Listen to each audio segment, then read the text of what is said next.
Note finding rhymes. To start to find the letter names of our notes on the grand stave, it's really helpful to learn what we call note finding rhymes. Really, they are mnemonics. They're a little rhyme to help us find the notes and their position on the stave. In the treble clef at the top, we've got lines and spaces, and just the same for the bass clef at the bottom, lines and spaces. We have 5 lines and we've got 4 spaces in between. We read from the bottom going up to the top. So these are just very simple little rhymes. There are lots of different rhymes and it's useful for us just to be on the same page, to have the same rhymes when we work together. These are my rhymes. So I'll do the treble clef first of all, and I'll play that with the right hand. I'm going to play the rhyme for the treble clef, lines. The bottom note is E, this note here, and I think it's easy for us to just play with our finger like this. This is finger 2, of course. So E is here, and it goes line, line, line, line, line. We have every, we jump up a third to the next line, we count 1, 2, 3. So essentially skipping a note. Every green bus drives fast. That's our rhyme for the treble clef, lines. Every green bus drives fast. Now I would encourage you to sing them. I know it goes super high, but don't worry about it. Just have fun and see if you can listen really well and match your voice to the pitch. So we go. Every green bus drives fast.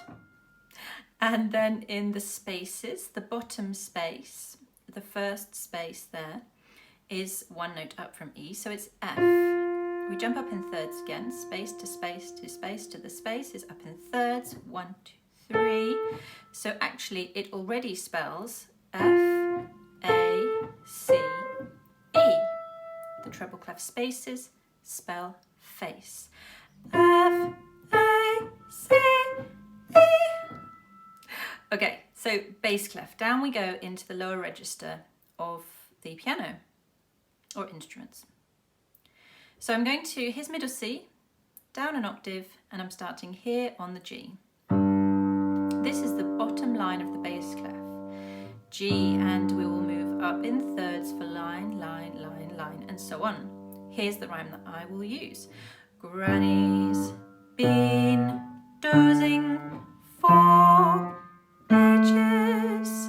Granny's been dozing for ages. Down an octave, 1 note higher than that G, is the bottom space for A.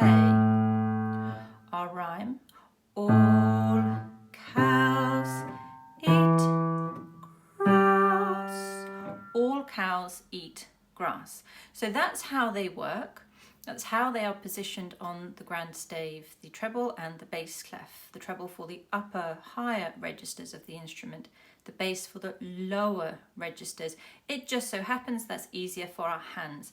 We don't necessarily say clef for the right hand, clef for the left hand. It's just its upper registers, its lower registers. It's comfortable that way with the hand. So once you've got to know these, it's a very quick check, and you can do this a few times a day, really easily. I would sit down at the piano and quickly I would just go through my treble clef lines.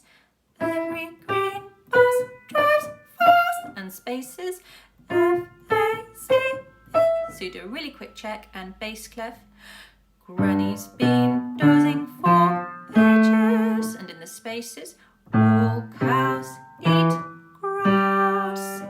Really quick and easy to check those, but important to do it often so that you know where those rhymes are and don't get confused between what's in the treble clef, what's in the bass clef, and which goes with which. Really important to have those clear in your mind. And when you go from note to note, you can use any finger, but I think it's nice to just jump up in thirds. We don't need to play this legato. It's just an exercise for recognizing where these notes sit on the piano according to their position on the stave. So I would do that several times a day, just a quick check of those note finding rhymes. Any questions, pop it in the comments below, and good luck. You'll get to know those very quickly. And it's so helpful for the note reading.